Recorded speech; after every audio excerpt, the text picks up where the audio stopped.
네, 그럼 이 시간에 성석환 교수님께서 나오셔서 강의를 해주시겠습니다. 우리 박수로 환영하도록 하겠습니다. 네, 성석환입니다. 주최 측에서는 사람이 되게 많이 올 거라고 생각했던 모양이죠.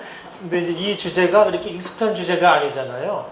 그리고 우리 학교에서도 이 강의가 뭐 저 외에는 별로 하는 사람이 없어요. 그래서 이렇게 수요층이 많지는 않지만 기독교 외부에서는 이미 굉장히 많은 논의가 있고요. 또 지금 논의되고 있는 사회적 담론들의 거의 기초 부분들을 형성하고 있는 그런 논의들입니다. 그래서 신학교에서는 이런 논의들이 아직은 활발하게 논의되고 있지 않지만, 그래서 아마 아주 깊이 들어가기는 어려울 것 같고, 정해진 시간 동안에 여러분하고 기본적인 이슈들을 좀 스케치해 가면서 신학적으로 여러 문제 점검해보는 그런 시간을 가졌으면 좋겠습니다. 논의를 진행하기 위해서 우리가 편의를 위해서 조금 프레임을 짜야 되는데요. 저는 문화 전공자입니다. 우리 학교에는 기독교 윤리학과가 기독교 문화학과로 바뀐 지가 한 15년이 넘었어요. 기독교 문화학과인데 그 기독교 문화학과의 윤리와 문화 두 개 가리키게 되어 있는데, 저는 특별히 문화 전공자고 문화를 가리킵니다. 그래서 문화적 관심을 가지고 보니까 도시가 보이고 그다음에 공동체가 보여서 제가 도시공동체연구소의 소장이기도 하고, 그 다음에 이제 그런 것들이 크리스찬과 접목을 만날 때는, 접촉할 때는 선교적 관점에서 만나기 때문에 선교적 교회를 또 같이 공부하게 됐고, 그러다 보니까 이런 주제들이 저 개인의 매우 중요한 연구 주제들이 됐습니다. 이런 논의들을 대부분 근대적 담론성에서 논의가 됐는데, 이 논의들을 우리가 조금 더 편하게 풀어가기 위해서는 이런 논의들을 바라보는 두 가지 관점을 먼저 좀 정해놓고 시작하는 게 좋겠습니다.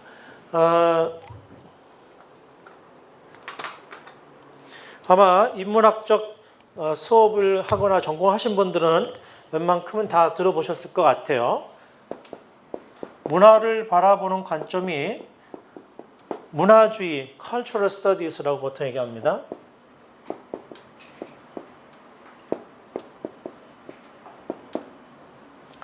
그 다음에 요것과 대척점이라고 하긴 그렇지만 좀 또 다른 관점으로 문화를 보는 관점은 독일을 중심으로 하고 하는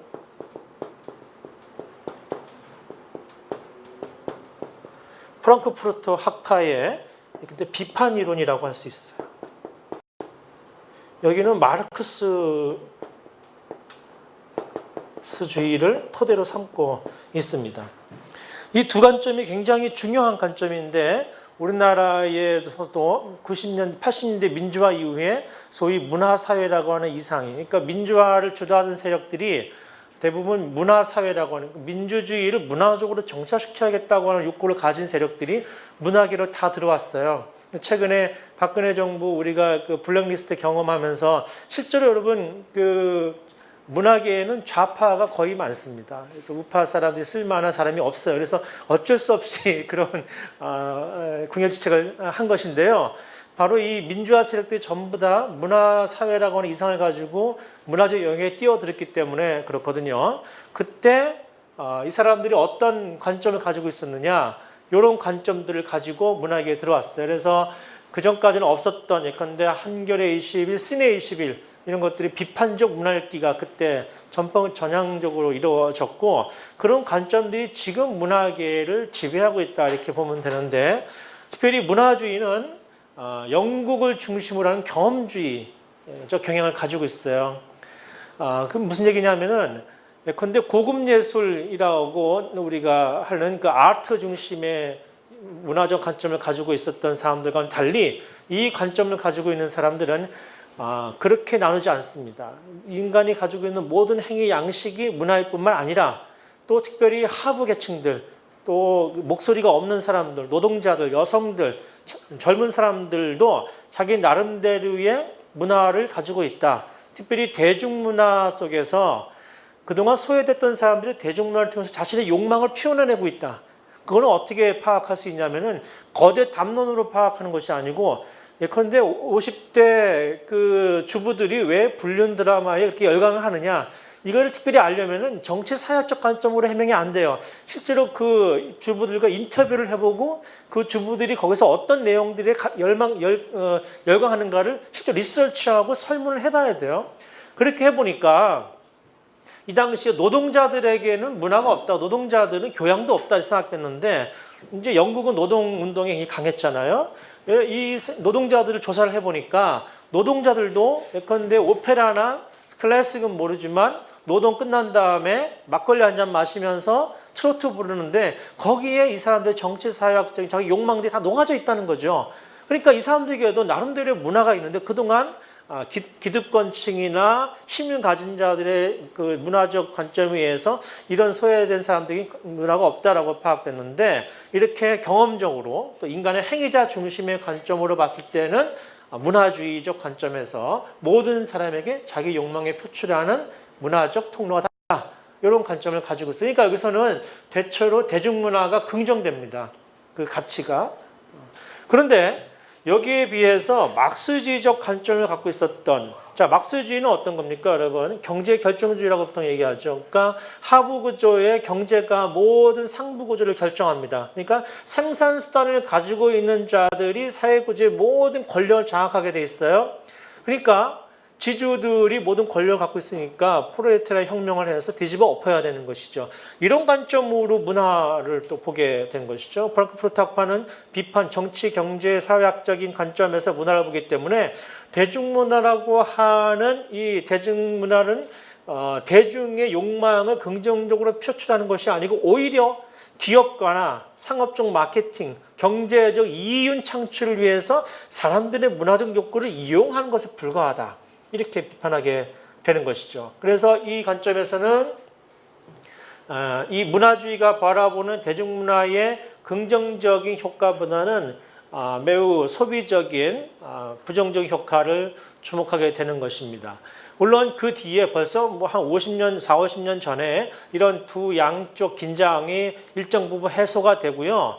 그런데 그람시의 헤게모니 이론에 들어오면서부터는 이 양쪽이 다 유효한 관점이고 현대 대중문화의 양상이 매우 다층적이고 복합적이기 때문에 이런 입장들이 모두 다 골고루 다 사용돼서 진행돼야 된다. 이렇게 지금은 얘기가 되고 있습니다. 이 얘기를 하는 이유는 오늘 도시화 선교 공공신학을 논의하는 지점에 있어서 이런 관점을 우리가 먼저 이해하고 있는 게 굉장히 중요합니다. 왜냐하면 도시든 선교든 공공신학이든 이 세계 문화나 이 세계 현실을 어떻게 볼 것이냐고 하는 이 두 가지 흐름에 따라서 전혀 다른 방식으로 해명되게 되어 있습니다. 특별히 저는 문화학자이기 때문에 이 관점이 매우 중요하다고 생각을 하고 있습니다. 자, 그러면 조금 더 진지하게 이 계보들을 살피면 너무 좋겠는데 제가 그 전공이거든요. 근데 오늘은 그런 시간이 아니니까 이 정도 프레임을 짜고 강의를 들어가 보도록 그렇게 하겠습니다. UN 보고에 의하면 지금까지 전 세계 65% 정도가 도시에 거주하고 있고 2050년까지는 거의 80%에 육박하는 사람들이 도시에 거주하게 될 것이라고 이렇게 얘기를 하고 있습니다. 여러분, 도시에 사람들이 거주한다는 것은 근대화가 된다는 뜻이고 산업화된다는 뜻이고 문명이 발전하고 경제가 발전한다는 것을 우리는 뜻해 왔어요. 다시 말해서 그건 서구화를 뜻해 왔죠. 그래서 그 나라가 더 발전하고 부강해진다. 이것은 도시가 많아진다. 도시에 사람들이 많이 몰려든다. 어마어마한 스펙타클이 도시를 통해서 경험할 수 있게 해준다. 이런 의미와 같다고 볼 수가 있습니다. 우리나라도 뭐 부산이 제2도시, 물론 해운대 같은 데 가면 뭐 센터 어마어마하죠. 작은 도시들이 지방에 많습니다만은 서울 와보면 전혀 다른 세계이지 않습니까? 그래서 거대 도시를 통해서 사람들이 자기를 재현하도록 만드는 이런 시대를 우리가 살고 있어요. 그러니까 도시 속에 있을 때 인간은 마치 자기가 된 것처럼 느끼도록 만드는 것이죠. 시골에 가 있으면 저도 지난주에도 시골을 몇 군데 다녀왔는데요. 한 이틀 정도 있으면 좀 낭만적인 것 같아요. 괜찮은 것 같아요. 그래도 도시를 떠나서 내가 왔어. 즐거워, 행복해. 근데 이틀 정도 지나면 막 힘들어요. 제가 한 98년도에 그 스위스에서 공부하면서 유럽을 돌면서 그 떼제 공동체도 경험하고 했기 때문에 그 향수가 있어서 공부한 다음에 들어와가지고 나름대로 그 향수를 다시 한번 찾아보겠다고 저 그 경상도에 외관이 있습니다. 외관 베네딕트 수도원에 제가 갔어요. 일주일 동안 개신교는 안 돼요. 근데 제가 우겨가지고 바티칸 수사 동원해가지고 전화하게 해서 이제 들어갔어요. 근데 월화 수요일 됐잖아요. 제가 못 견뎌요. 제가 지금 창피한 얘기지만 담을 넘었어요. 외관 그 베네딕트 수도원에 담을 넘어서 외관 신화에 가서 차 한잔 마시고 다시 담을 놓고 들어왔어요. 그 정도로 내가 도시에 젖어 있다는 것을 알게 됐습니까? 저만 그렇습니까? 여러분 어떠세요? 여러분 피서하러 가고 바캉스 하러 가는 시골을 갈 수 있겠지만은 여러분이 도시에 있을 때 여러분 존재를 느껴요. 왠지 아세요? 도시에 이미 짜여져 있는 인프라들이 나를 규정하고 있거든요. 그러니까 현대 도시에서 그냥 도시의 공간이 아니에요. 그것은 우리 현대인들의 존재를 드러내게 하는 어떤 그 무엇인 것이죠. 그러니까 이건 단지 질이거나 공간이 아닙니다. 이것은 나를 규정하는 어떤 밸류이기도 하고 어떤 문화이기도 한 것이죠. 그래서 우리가 보통 시멘트 덩어리가 도시라고 생각하는데 그렇지 않습니다. 내 삶을 나를 규정하는 그 무엇이 도시인 것이죠. 내가 사는 도시가 나를 규정하는 것이죠. 너 어디 살아? 너 어디 살아? 그 도시가 바로 그 사람을 규정하고 있는 것이다.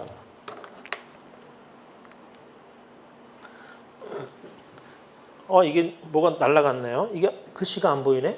희미하게 지금 여기에 VS City라고 되어 있는 건데 이게 없어졌어요. 여기에서 뭐 이렇게 작업을 하셨네요. 예.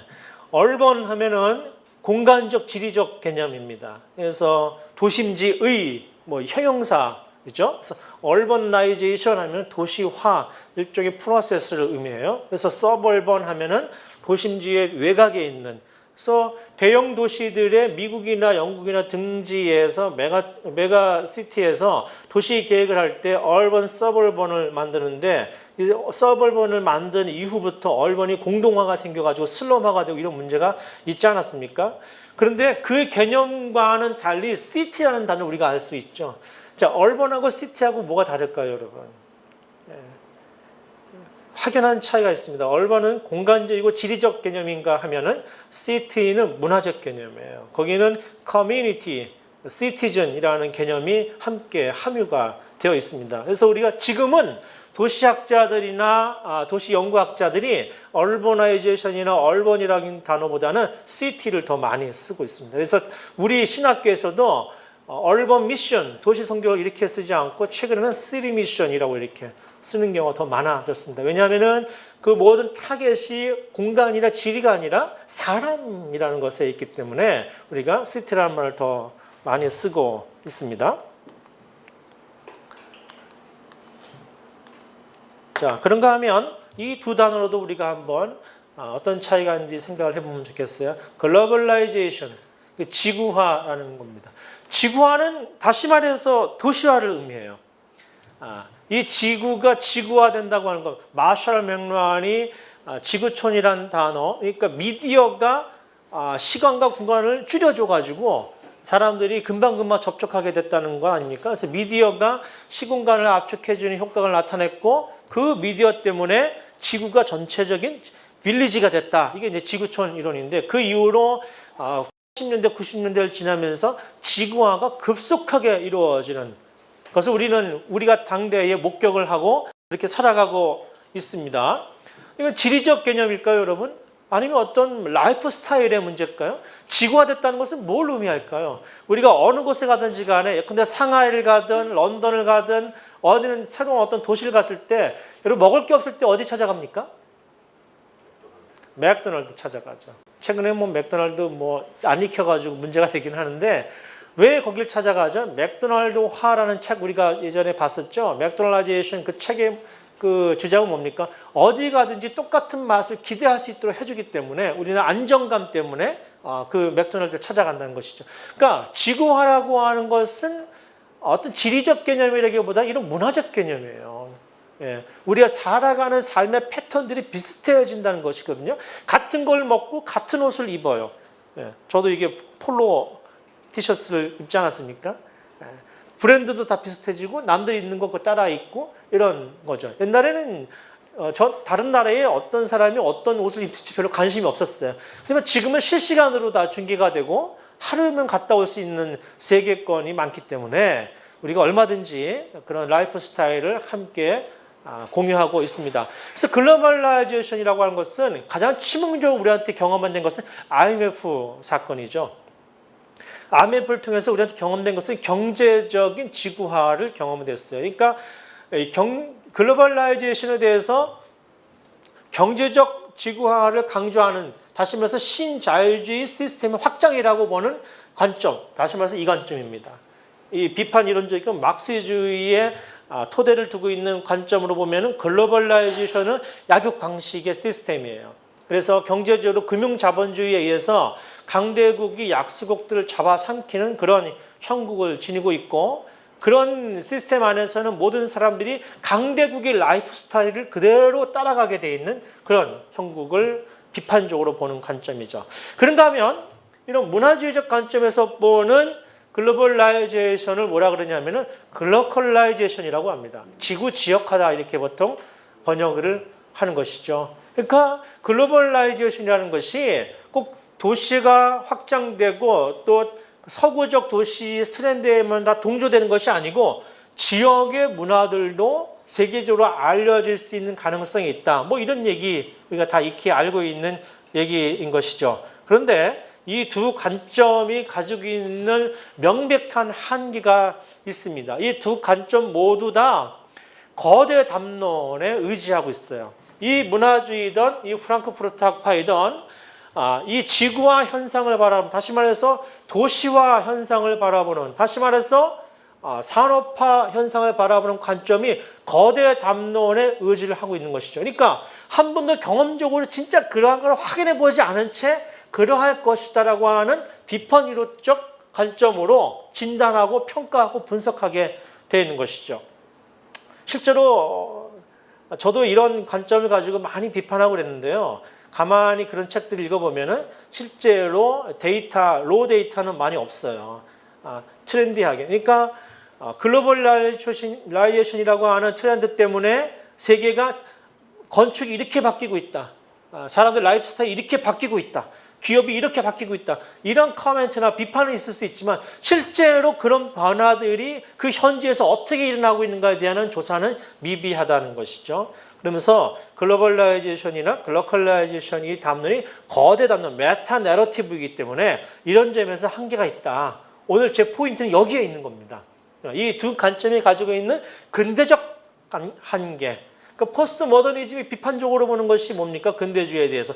메타 내러티브로 모든 걸 진단한다는 거 아니에요? 그러니까 글로벌라이제이션도 이 근대주의의 마지막 끝점에서 나타나는 현상이기 때문에 이 관점들도 대체로 매우 다양한 지구 사회의 모든 현상들을 단 하나의 메타 내러티브로 포착해내려고 하는 욕망이 여기 숨어 있는 것이죠. 한반에 이거 지구화야, 이거 지구 지역화야 이렇게 얘기하고 싶은 욕망이 있는 것이죠. 자, 그렇다면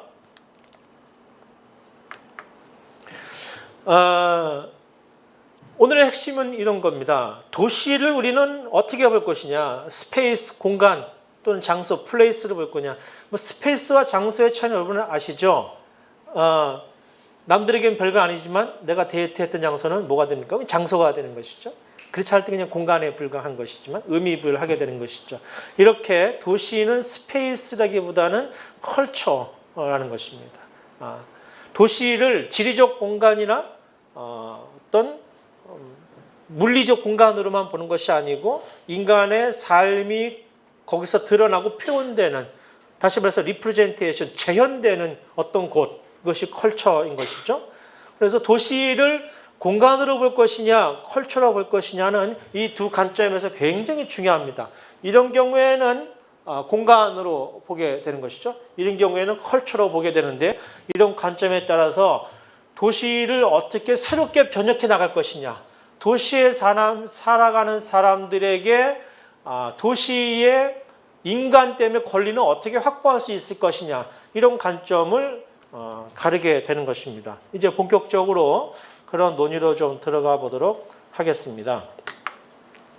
이런 논의에 매우 중요하고 지금까지도 가장 중요한 학자가 데이빗 하비라고 하는 사람이에요. 우리에게는 포스트 모더니즘을 시공간의 압축이다 이렇게 표현한 아주 유명한 말을 남겼던 사람이기도 하고, 지금도 이 사람은 지리학자, 도시 지리학자로서 세계에 가장 강력한 영향력을 끼치고 있는 학자입니다. 근데 이 사람은 철저하게 막스적 관점으로 이 논의를 전개하고 있습니다. 그러니까 도시의 주인이 인간인데 지금 그렇지가 않다는 거예요. 그래서 도시에는 모든 인프라가 공유제로 되어 있다는 주장을 하게 됩니다.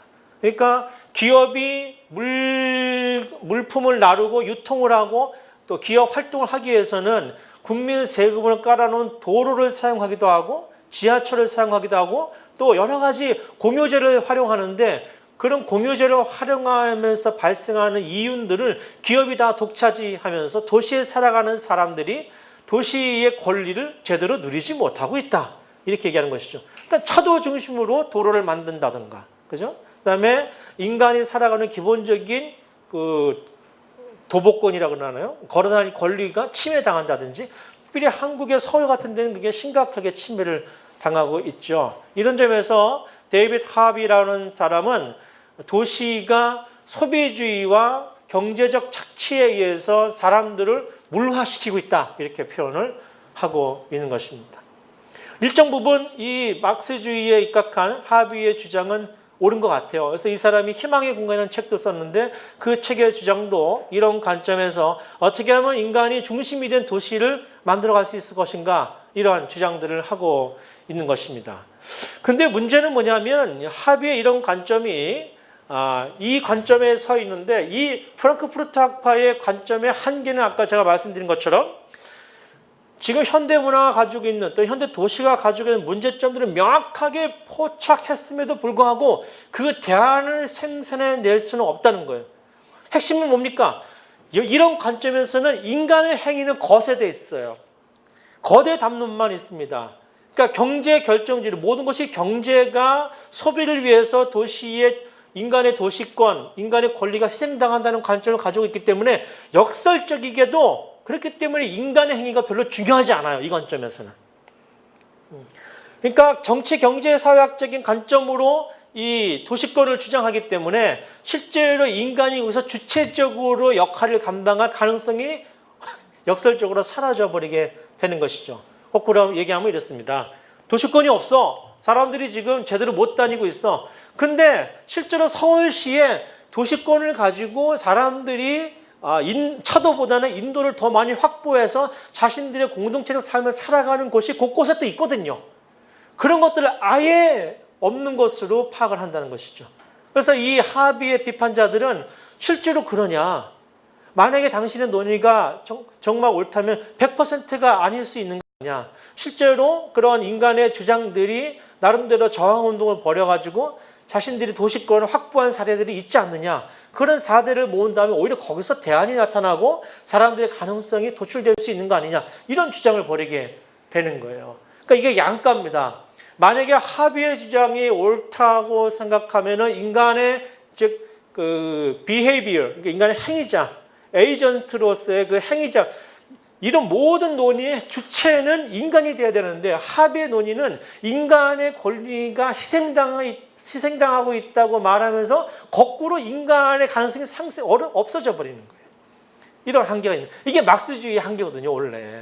그래서 주체사상이나 막스주의의 한계가 인간을 위한 주장이라고 하면서 결국은 인간의 권리가 없어져 버리는 그런 논리를 가지고 있어요. 자가당착적인. 그것 때문에 이런 문화주의적 관점들이 서로 좋은 영향을 줬던 것이죠. 그래서 하비의 주장은 매우 현대 문화나 현대 도시의 문제점들, 정치 사회학적 관점에서 봤을 때 그 문제점들을 명확하게 보여줌에도 불구하고, 그러면 다음에 우리가 어떻게 대안을 만들어낼 것이냐에 대해서 침묵을 지키고 있는 그런 상황이 되어버린 것이죠. 그러나 여전히 지금 우리가 도시 생활에서 겪고 있는 여러 가지 그 자본주의적 폐해, 또 신자유주의가 우리에게 주는 도전들이 너무 심각하기 때문에 여전히 하비의 관점은 매우 유효하다. 예컨대 우리가 이런 관점, 이 사람은 포스트 모던은 시공간 압축이라고 그러잖아요. 이 시공간 압축이라는 게 뭡니까? 시간으로 인해서 공간이 상쇄되는 것이거든요. 그러니까 시간이 빨라지니까 공간의 거리가 확 줄어버리는 것이. 이 줄어버린 것 때문에 누가 이익을 보느냐? 결국은 자본이 이익을 본다는 것이죠. 돈을 더 많이 벌게 된다는 것이죠. 트렌드가 더 빨리빨리 돌게 된다는 것이죠. 이런 식으로 모든 것을 경제를 중심으로 돌아보기 때문에 인간 자신의 문화적 가능성에 대해서는 큰 방점을 찍지 못한다. 여기에 대해서 비판적으로 입장을 가지고 나오는 입장들이 소위 말해서 초국적 도시론이다 이렇게 얘기를 합니다. 마이클 피터 스미스라고 하는 사람이 중심돼서 이런 논의들을 전개하고 있는데요. 이 사람은 초국적 도시이론, 그러니까 글로벌라이즈 지구화와 다른 관점으로서의 초국적 도시론을 제기를 하고 있습니다. 아까 글로벌라이제이션이라는 게 뭐라고 했습니까? 거대 담론, 그러니까 경제적 지구화를 방점으로 해서 거대 담론을 가지고 하나의 메타 이론으로 제기하고 있다고 말씀드렸잖아요. 근데 스미스 같은 경우에는 철저하게 문화주의의 입장에서 지구화를 바라봐야 된다고 얘기합니다. 왜냐하면 실제로 지구화의 주체는 인간이지, 인간의 행위들이지, 예컨대 이런 거라는 거죠. 뭐 멕시코 사람들이 미국에 이민 왔다. 근데 이 사람들이 이민 와가지고 어떻게 미국적인 스타일을 경험하게 되고 또 멕시코에 어떻게 돈을 보내게 되고 그러면서 멕시코에 있는 가족들과 이 미국에 이민 온 멕시코 사람들 어떻게 소통을 하고 실제 이런 걸 통해서 글로벌라이제이션이 현실화되는 것이지 거대 담론으로 한 번에 이거 지구화야 이렇게 말할 수가 없다는 거예요. 그렇게 보면 실제 볼 때는 크게 볼 때는 멕시칸들이 미국으로 건너와서 미국 문화에 흡수되는 것처럼 보이지만 멕시칸들의 삶을 면밀하게 살펴보면 그들이 거기 이민 와가지고 그 동네에 멕시칸 커뮤니티를 만들기 시작을 하고 그래서 이 스미스는 이제 그 UCLA에 있는 사람 학자인데 그래서 코리안 타운을 무지 연구를 했어요. 예, 저도 코리안 타운 최근에 무지 바뀌고 있거든요, 여러분.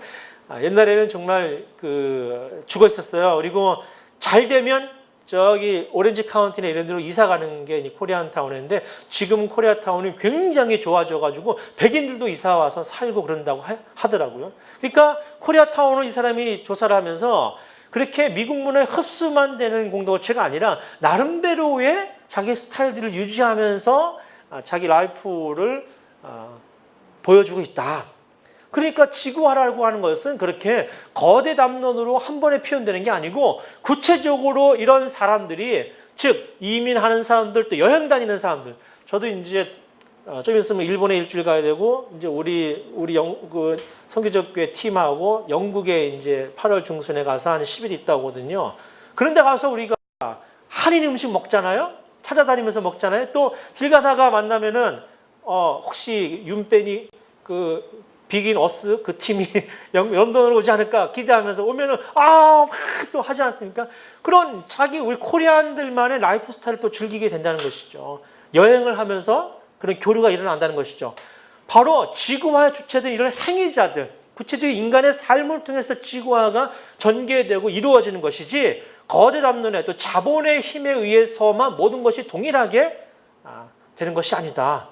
이런 관점을 가지고 있는 것이죠. 이것을 초국적 도시론이라고 얘기를 합니다. 트랜스내셔널이라고 해요. 트랜스내셔널. 글로벌라이제이션이 아니고 트랜스내셔널이다. 이렇게 얘기하는데 가장 결정적인 차이 중에 하나는 국가의 역할입니다.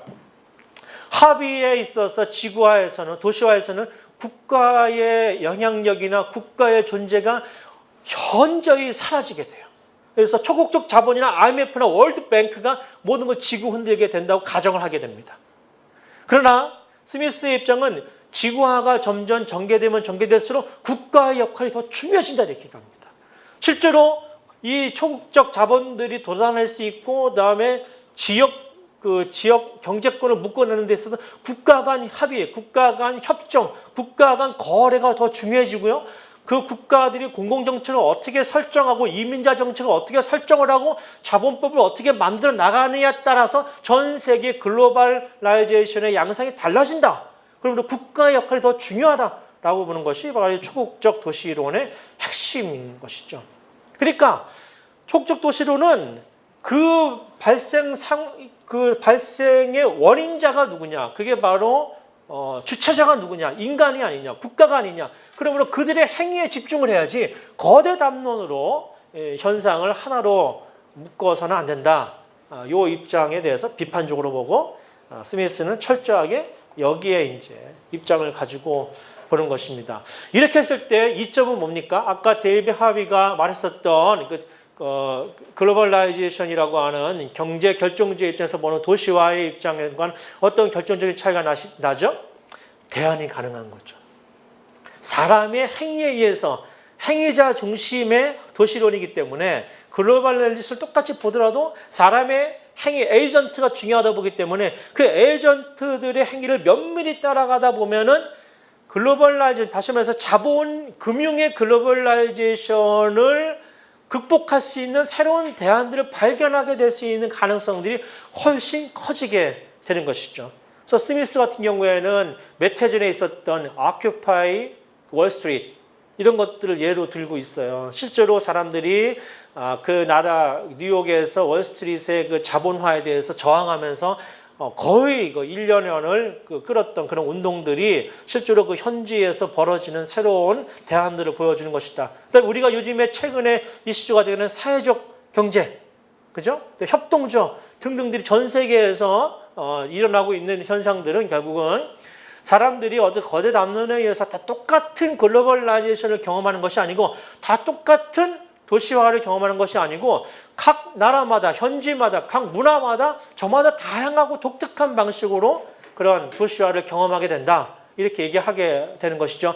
그렇다면 여기에는 어떤 핵심적인 코드가 숨어져 있습니까? 여러분, 우리가 신학적으로 봤을 때도 굉장히 중요한 함의가 이 코드가 숨어져 있는데 각자 저마다 그 현지에서 맞닥뜨리는 상황에 응답하는 방식으로 독특한 지구화 문화를 경험하게 된다. 이런 결론을 우리가 도달하게 될 수 있겠어요.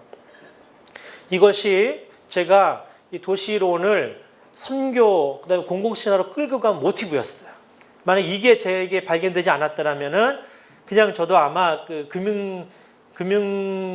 글로벌라이제이션이나 또 신자유주의 정책에 대한 비판적 이론만 강조하는 입장에서 머물러 있었을 거예요. 근데 그게 굉장히 이제 세거든요. 힘이 있어 보이고. 근데 실제로 대안을 생산하기는 힘들었어요. 왜냐하면 사람들을 묶어내고 커뮤니티를 형성해내고 로컬 커뮤니티 빌딩을 해야 되고 이런 입장에서는 그런 거 해봐야 어차피 이게 강한데 자본의 힘이 막대한데 무슨 의미가 있나 이런 생각이 들거든요. 실제로. 그런데 바닥에, 바텀업으로 바닥에서부터 눈을 돌려서 실제로 어떤 변화가 가능할 것인가, 어떤 저항이 가능할 것인가를 탐색하는 자들에게는 이 관점이 필요했다. 초국적 도시론이라는 것이 매우 유용하게 다가왔다 하는 말씀을 드리고 싶어요. 자, 그러면 이런 논의들을 바탕으로 해서 우리가 다원주의 사회에서 신학의 자리가 어디에 위치해 있어야 되느냐 이런 질문을 할 필요가 있습니다. 이런 모든 어젠다들이 신학적 어젠다다라고 바라보는 것이 공공신학이에요. 글로벌라이제이션이 그냥 경제 이슈만이 아니고 막스적 관점만이 아니고 인간의 삶, 그다음에 뭐 여행, 그다음에 뭐 먹고 마시는 거, 결혼, 연애, 뭐 파킹랏, 뭐 교통, 대중교통 등등이 다 이런 그 지구화 국면이나 도시화 국면을 구성한다라고 보는 관점이 가능하다면 이 모든 것이 다 신학적 어젠다라고 고백하는 것이 공공신학이라고 하는 새로운 그 장르인 것이죠. 거기에 비해서 나중에 다시 설명하겠습니다만은 전통적인 교회론적 중심의 사회윤리나 이런 논의들은 그런 것들보다는 신학적 어젠다가 더 중심이 되는 그런 주제들을 가지고 있죠. 그래서 다원주의 사회에서 신학의 자리는 어디에 위치해야 될까? 교회 안일까? 교회 바깥일까? 아주 간단하게 얘기하면 이렇습니다. 신학의 질문의 자리는 어디여야 될까요? 교회 안이어야 될까요? 교회 바깥이어야 될까요? 아주 그냥 도식적으로 얘기한다면 교회 아닐 경우에는 복음의 정체성이 무엇이냐? 교회가 교회다운 게 무엇이냐? 교회의 거룩함이 무엇이냐? 뭐 이런 것들이 주제가 될 것이고요. 신학의 자리가 만약에 교회 바깥이라면요. 그런 것이라기보다는 인간의 삶, 바른 여행, 바른 먹거리, 뭐 바른 주거 정책 이런 것들이 되지 않겠습니까? 그렇다면 전통적인 방식이 아니라 다원주의 사회라는 조건이 여기 달려 있지 않아요? 다원주의 사회, 플로리티 소사이어티에서는 신학이 어디에 위치하는 것이 정당한 존재 양식일 것인가? 이런 고민을 우리가 했을 때 많은 학자들이 지금은 교회 바깥에 신학이 놓이는 것이 더 효과적이다라고 하는. 왜냐하면 인간의 삶이 저도 뭐 청년 때만 해도 교회의 삶이 거의 80%를 차지했어요. 지금은 제가 목사이지만 꼭 그렇지 않거든요. 요즘 청년들 보면 교회에서의 라이프는 거의 20%, 10% 정도. 나머지는 거의 다 교회 바깥의 삶을 살고 있거든요. 거기에 신학적 질문들을 생성하도록 허용을 해줘야 되는데 대부분의 교회들이, 정통적인 기독교들이 거기에서 신학적 질문을 던지지 못하도록 만들고 교회에 와야지만 신학적 질문에 맞닥뜨리도록 만든다는 것이죠. 이렇게 되면 자원주의 사회에서는 기독교 공동체가 고립될 수밖에 없다. 이 도시화의 세계에서, 도시에 사는, 특히 도시에 있는 교회들은 더더군다나 그런 식으로 신학적 질문을 던지면 철저하게 고립될 수밖에 없다. 이런 결론에 도달하게 되는 것이죠. 자, 그래서 이런 논의들은 조금 더 확장해서 얘기하면은 모더니즘, 또 세큘러라이제이션, 또 포스트 모더니즘 세 가지 논의와 연결점을 가지고 있습니다. 다원주의라는 것이 물론 모더니즘에서도 이미 중세와 다르게 다원주의가 시작이 됐습니다만은 본격적인 다원주의는 모더니즘 후반기에서 이제 60년대 보통 후반, 유럽에서 보면 68혁명 이후에 그다음에 보는 것이고, 그다음에 미국에서는 70년대 흑인 민권운동 이후에 70년대부터 본격화됐다라고 보는 것이 학계의 정설인데요. 모더니즘에서 가장 중요한 우리와 관련된 이슈는 세큘러라이제이션, 그러니까 세속화입니다. 그러니까 근대화가 되면 될수록 세계는 점점, 사회는 점점 세속화될 것이고 신의 자리와 교회의 자리는 점점 축소될 것이고 결국은 사람들이 이성만 믿게 될 것이고 더 이상 초월이나 종교적 질문이 사라지게 될 것이다. 이렇게 얘기했던 것이 세큘러라이제이션 논리였어요. 그리고 공과 사를 구분해서 종교는 영혼의 문제, 사적인 문제만 다루고 공적인 문제 다루지 마라. 그리고 공적인 문제는 세큘러에 속한 거니까 국가나 공공에 의해서 다루겠다. 이것이 이제 세속화론이었단 말이죠. 그런데 포스트 모더니즘에서는 이게 희한하게 역전되는 거예요, 여러분. 이상하게. 종교에 관심 없던 사람들이 자꾸 종교에 관심을 갖게 되기 시작했고요. 종교에 관심 갖는 사람들이 그 종교와 공적인 문제를 자꾸 연결시키기 시작하는 거예요. 특별히 상징적인 사건이 매우 비극적인 사건입니다만 9.11 사태였어요.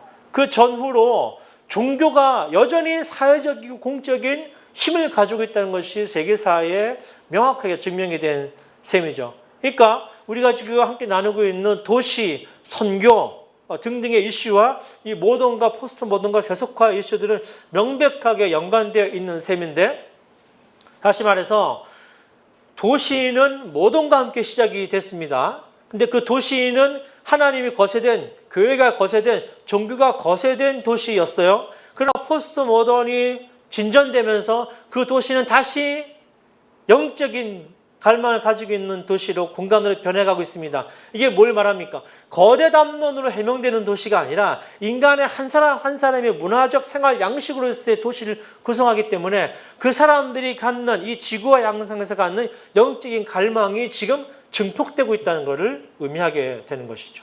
이게 굉장히 중요한 모티브입니다. 이게 선교, 도시 선교에 있어서. 그래서 도시는 그냥 지리적 공간이 아니라는 것이죠. 자, 그러면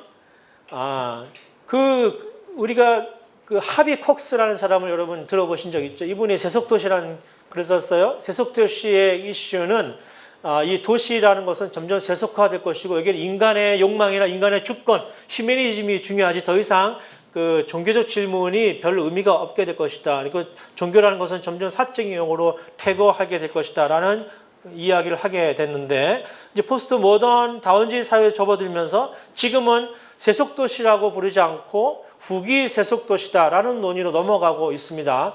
물론 이것은 신학적 논의로 시작된 게 아니고 우리 그 하버마스나 이런 비판 이론, 놀랍게도 이런 논의가 지금까지 논의에 따르면 이쪽에서 나와야 될 법도 한데 물론 제가 아까 말씀드린 대로 이미 이게 다 통합되어 있는 상태입니다. 합니다만은 막스주의, 비판이론, 경제제일주의, 경제결정주의 입장에서 세계를 봤던 사람들이 급격하게 레디컬리 리턴을 해서 지금은 인간의 행위와 종교의 역할에 대해서 강력하게 호출을 하고 있는 상황이 됐어요. 왜냐하면 이 관점으로 세계에 직면한 모든 문제들을 해결하려다 보니까 해결이 안 되는 거예요. 왜냐하면 라운드 테이블에 앉기까지는 괜찮은데 라운드 테이블에 앉아서 공동으로 함께 말할 수 있는 토대가 사라져 버렸기 때문에 도덕도 없고 윤리적 규칙도 없기 때문에 그 대화가 진전될 수 없다는 그 규칙을, 그 질서를 줄 수 있는 유일한 규범이 종교다라는 것을 이 사람은 깨닫게 된 것이죠. 종교는 인간의 행위 아닙니까, 여러분? 그죠? 인간의 삶이잖아요. 그죠? 그런 관점에서 국위 세속 도시의 논의로 지금 급격하게 넘어가고 있고, 우리가 잘 아는 알리스 맥그라스라고 하는 학자는 The Future of Christianity라는 책에서 이 세계가 종교의 부흥의 국면에 세 가지가 있다. 미국의 복음주의, 남미의 오순절주의, 그다음에 중동의 극단주의 원리주의 이렇게 봐요. 종교가 죽는 줄 알았는데 도시가 진전되면 진전돼서 종교가 죽을 줄 알았는데 웬걸 도시가 발전되면 발전돼서 희한하게 오히려 종교가 더 부흥을 하고 아주 극단적이고 개인주의 영성에 충만한 종교 형태가 더 부흥을 하게 되더라 하는 점을 강조하게 되는 것이죠. 그러니까 종교의 현실적인 힘을 인식한 이런 비판 이론자들이 오히려 그 종교가 공적 영역에 긍정적인 영향을 끼칠 수 있도록 그 공적 기능을 호출하고 있다. 이렇게 볼 수 있는 것이죠. 자, 이것을 우리가 다르게 표현하면은 이제 이런 관점 때문에 도시 선교 국면으로 넘어가게 됩니다.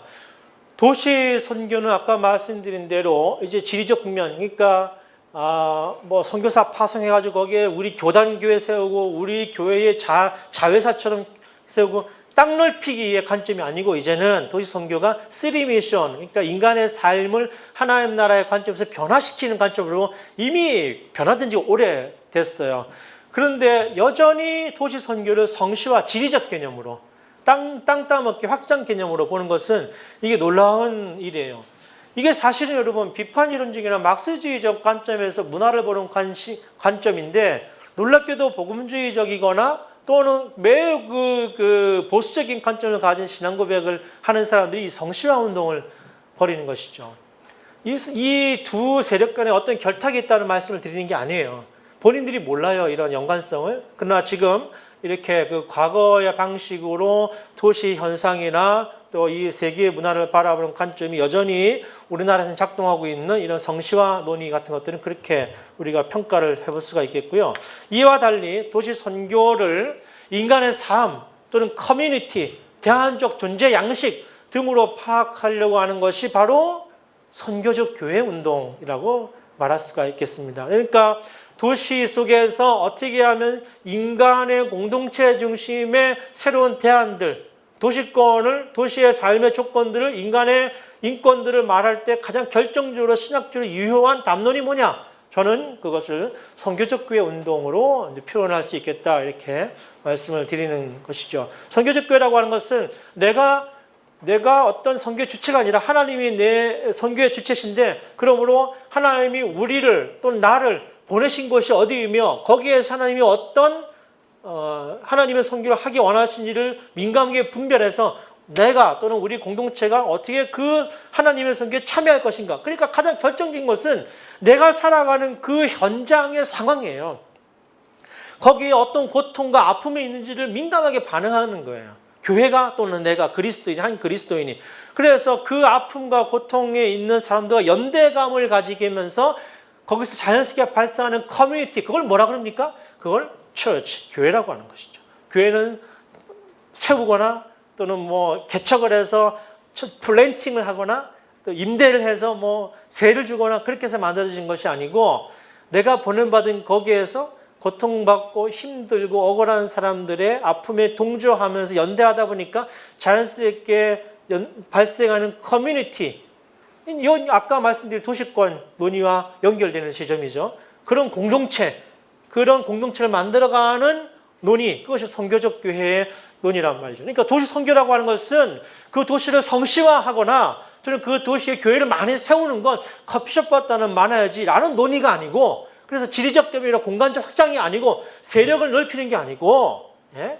인간의 삶의 조건들을 개선시켜 나가고 하나님 나라의 문화가 뿌리를 내릴 수 있는 조건들을 자꾸 만들어 나가는 방식. 그래서 그리스도인으로서 또 교회 공동체로서 내가 보냄받은 그 도시라고 하는 상황 속에서 소외되고 어려운 자들과 연대를 통해서 커뮤니티를 이뤄나가는 방식. 지난주에 우리 이도영 목사님이 아마 페어처치 강의를 하셨을 거예요. 바로 그런 교회의 존재 양식이라고나 할까요? 그런 걸 통해서 우리는 교회가 뭐다. 이 도시에서 교회가 어떻게 존재해야 되는 거다. 근데 만약에 거대 담론으로만 이걸 풀어내면요, 이런 도시의 대안적 운동이 불가능하게 되는 것이죠. 거대 담론이 틀렸다는 말이 아니고 그 거대 담론으로 하나로 분석을 끝내기에는 너무나 다양한 지침들의 상황들이 있는데 그것은 결국 인간의 다양성과 문화의 다양성, 상황의 다양성에서 나오는 것이기 때문에 그 상황마다 다른 방식의 대응이 필요하다. 이게 하나님의 선교, 그다음에 선교적 교회라는 운동이에요. 농촌 다르고 도시 다를 수 있어요. 도시도 중소도시, 대도시 다를 수 있습니다. 도시도 얼번, 아주 중심지와 서벌번, 외곽과 다를 수가 있어요. 그러니까 각자 다르거든요. 근데 우리는 그렇게 생각하고 도시를 하나로 통째로 생각해서 대형 교회가 하면은 작은 교회나 지방교회도 다 똑같은 프로그램을 돌려야만 그것이 제대로 하는 것처럼 생각하지 않습니까? 이렇게 하면 안 된다는 것이죠. 그러면 이 신앙 좋은 분들, 보수적인 분들이 대부분 이러는데 그게 놀랍게도 경제 결정주의 갖고 있는 그 프랑크푸르트적인 관점의 문화 이론과 맞닿아 있다는 사실을 잘 몰라요. 그러니까 사실은 제대로 공부만 좀 하면 정직한 방식으로 선교를 할 수 있을 텐데 그렇게 생각하지 못합니다. 자, 그러면 올해가 종교개 500주년이니까 좀 제가 요 니스를 좀 집어넣었어요.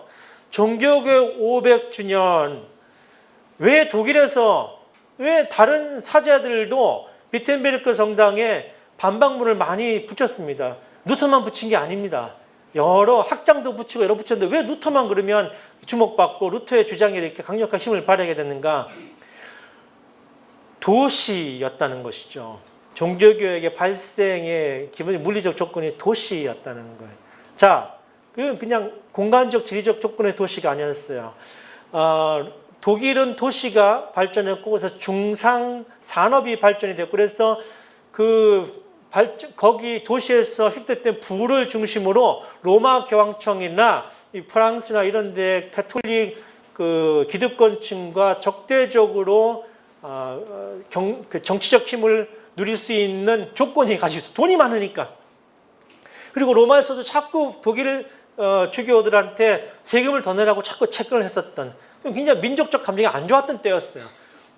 그때 그래서 독일 기독교의 고함이라고 하는 논문 1520년에 루터가 쓰면서 사람들은 대부분 후대에 왜 귀족들과 결탁을 했느냐, 농노들을 왜 버렸느냐 이런 비판하는데 그 당시에 그 도시라고 하는 조건 속에서 루터가 선택한 전략이었던 것이죠. 도시라고 하는 함의가 문화적 함의가 있습니다. 그 당시에 뭐냐면 그런 자치권, 독립권, 그 중앙과 구별된 힘이 있다는 뜻이었어요. 그러니까 오늘날 그것을 가지고 들어온다면 종교개혁의 의미를 다시 살려본다면 칼빈의 그 종교개혁도 그렇지 않았습니까? 그러니까 우리가 살아가는 이 도시라는 환경 자체에 가지고 있는 이 삶의 조건들이 종교개혁의 매우 중요한 물리적 조건이었다는 거예요. 그런 점에서 오늘 종교개혁을 우리가 함께 기념하고 있는 이 도시교회들이 종교개혁의 정신을 돌아간다고 하는 것은 자치적인, 자율적인, 독립적인 자기 스스로의 신앙을 다시 한번 명확히 돌아보는 그런 선교적 삶으로 부름받았다. 루터의 어젠다가 뭡니까? 세례와 동시에 모든 사람, 모든 회중이 사제로 부름받았다는 것 아니겠습니까? 오피스에서는, 직무에서는 다르지만 존재로는 다 똑같다. 목사나 평신도나 다 우린 다 사제다. 왕 같은 제사장이다. 이게 루터의 핵심 어젠다예요. 이신층이 믿음으로만 구원받는다. 이것도 사실은 많은 사제론이라고 하는 정치적 함의 어젠다가 있었기 때문에 그게 가능했던 거예요. 그 당시에는. 그래서 루터의 종교개혁은요, 철저하게 정치사역적 함의를 가지고 있습니다. 그것이 거세된 종교개혁론, 그것이 거세된 순수한 교리적 종교개혁은 없어요, 실제로는. 그건 환상에 불과합니다. 정치사역적 함의를 가지고 있을 때야만 종교개혁이 비로소 종교개혁이 될 수 있는 거예요. 그래서 도시였기 때문에 가능했다는 것을 우리가 명심하게 바라봐야 되고, 그 만인사제론의 핵심은 모든 사람들이 다 선교적인 삶으로 부름받았다는 것이거든요. 어디서? 도시적 삶 속에서. 예. 그런 점에서 이 시민의 삶과 제자의 삶을 구별하려고 하는 태도가 우리 한국 교회에 있는데요. 이런 태도를 우리 보통 이분법, 이원론이라고도 부릅니다. 아까 말씀드렸죠. 근대주의가 바로 이런 것을 우리에게 요구했던 것이죠. 근대 교회가 여기에 타협을 하게 되는 것이죠. 또 멀게는 이제 17세기 계몽주의 시작되면서부터 18세기 넘어오면서부터 이런 논의가 됐는데 만인사제론이나 루터 종교개혁이 근본적인 이런 그 논의들을 제대로 만들어 놨음에도 불구하고 실천이 제대로 안 됐는데 그 이유는 바로 17세기 국가교회가 탄생하면서 다시 국가제도교회로 넘어가면서 이런 문제가 발생하게 된 것이거든요. 그러니까 국가교회가 국가적 종교의 자유를 허용하면서 이제 공적인 문제는 국가가 해결할 테니 교회는 영적인 문제만 책임져라 이렇게 말을 하게 됐거든요.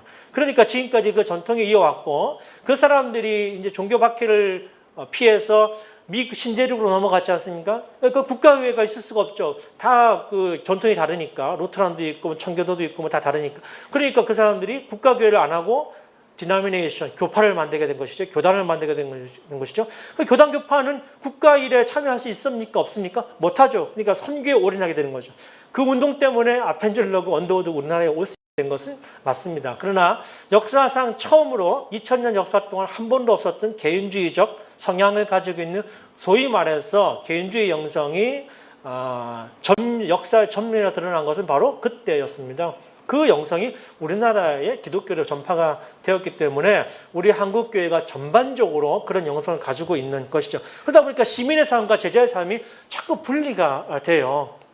네. 그러니까 시민의 삶과 제자의 삶 어느 쪽이 더 프라이어티가 있느냐의 논의도 저는 신학적이지 않다고 봐요.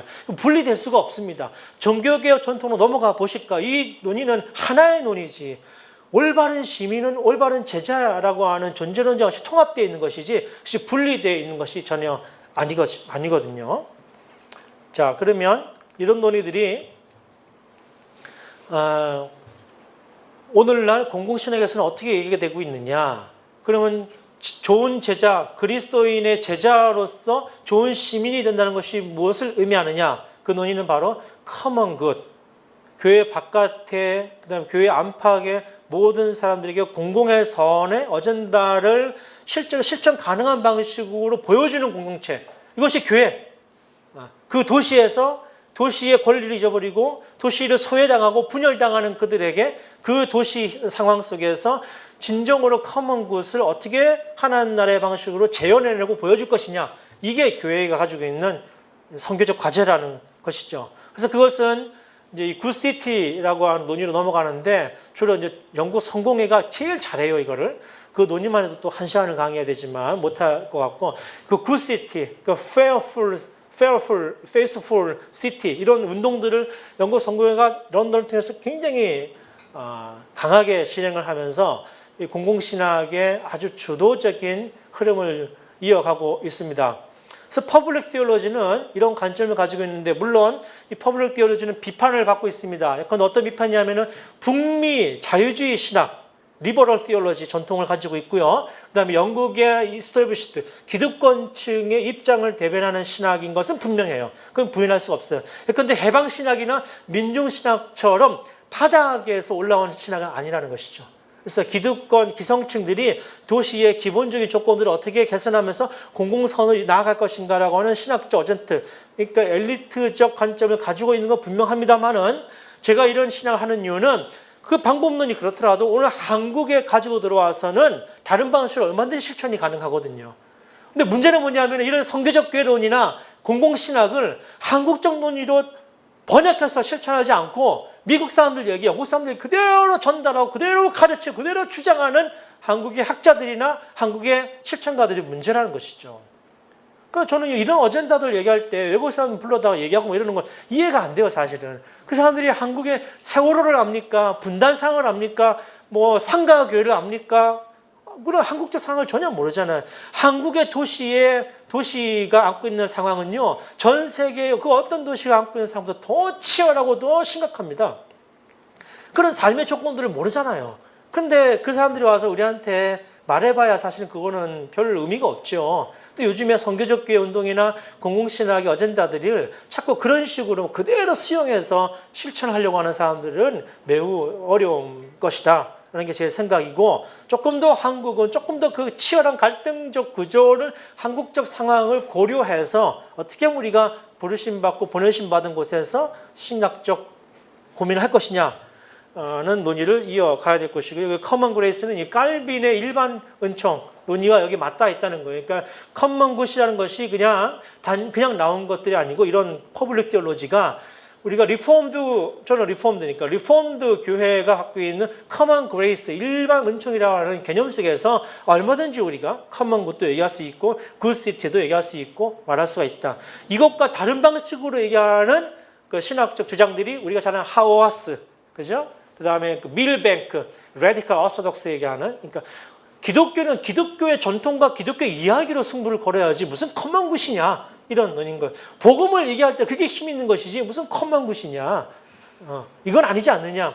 Let the church be the church. 교회를 교회답게 하라. 굉장히 가슴 뭉클하게 하는 이야기임에도 불구하고 그 논리가 전제하고 있는 신학적 전제는 뭡니까? 이런 커먼 굿이나 이런 그 퍼블릭 어젠다를 가지고 논의하는 것이 아니고, 교회 안에, 신학의 자리를 교회 안에 두는 거예요. 교회의 내러티를 가지고 그 이야기를 가지고 전할 때 그게 힘 있는 것이다라고 말하는 것이, 두 관점이, 장단점이 다 있습니다.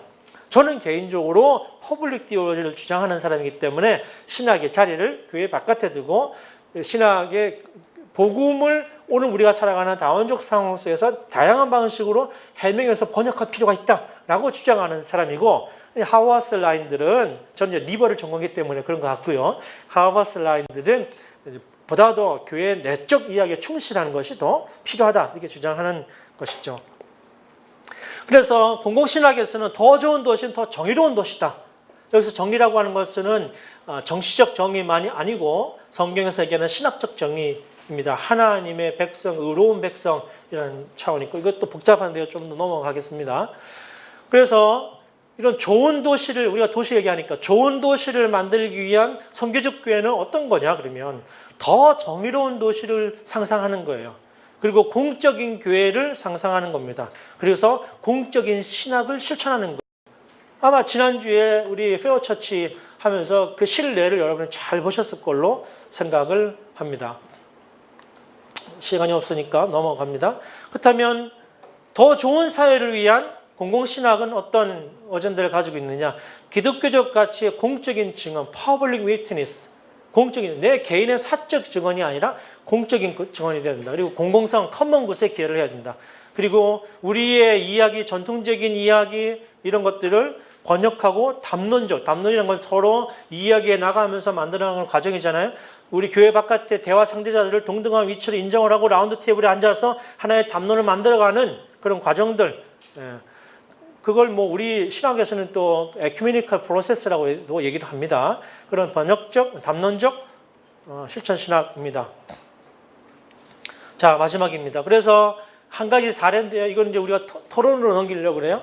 공공신학적 관점에서 선교적 교회는 도시 재생의 문제, 지금 서울에 엄청나게 도시 재생이 앞으로 일어날 것 같아요. 문재인 정부가 지금 그 서울을 완전히 도시 재생의 현장으로 이제 가져갈 것 같은데, 혹은 또 젠트리피케이션, 이런 상황에 과 같은 공공정책이나 국가정책에 우리가 어떻게 개입하고 대처할 수 있을 것인가. 옛날에는 트랜스포메이션, 교회는 에클레시얼 티오리에서는 교회 중심적 사회윤리나 이런 것에서는 교회가 세상을 변혁한다, 트랜스포메이션이 어젠다였는데, 공공신학에서는 트랜스포메이션이 어젠다가 아니에요. 인게이지먼트, 참여, 어떻게 이런 논의에 개입하고 참여할 것인가, 이런 논의를 하고 있어요. 그래서 우리가 믿는 하나님 나라의 진리를 이 라운드 테이블에 앉아서 어떻게 대화 가능한 방식으로 알릴 것인가, 이런 공공정책의 문제 우리가 어떻게 응답할 것인가, 이런 것이죠. 실제로 이제 앞으로 한국에 이런 문제가 나타날 텐데, 아마 대부분의 교회들은 우리 동네에 도시 재생한다 그러면 난리를 치고 막 헌금해가지고 다시 인테리어 하고 해서 이제 원주민 다 쫓겨나간 다음에 새로 들어오는 그 아파트 사람들 다 이렇게 받아들일 꽃단장하고 난리를 칠 텐데, 그게 정당하냐 그러죠. 아니라는 것이죠. 원주민들이 파괴되고 지역 공동체가 파괴되는 것에 대해서 민감하게 반응하지 않는 것이 어떻게 교회일 수 있냐는 것이죠. 그러면 공공정책에 개입을 해야 되지 않겠습니까? 국가 정책에 대해서 그렇게 하지 말라고 참여를 해야 되지 않겠습니까? 어떻게 참여할 거냐, 어떻게 개입할 거냐, 이게 바로 공공신학의 질문이고 과제가 되겠습니다. 그래서 오늘날 도시에서 이러한 과제를 안고 있는 교회들이 어떤 신학적 담론에 통해서 하나님의 성경을 실천할 것이냐, 이것이 우리가 앞으로 도시교회들이 안고 있는 과제다 말씀드릴 수 있겠습니다. 여기까지 강의하겠습니다. 고맙습니다.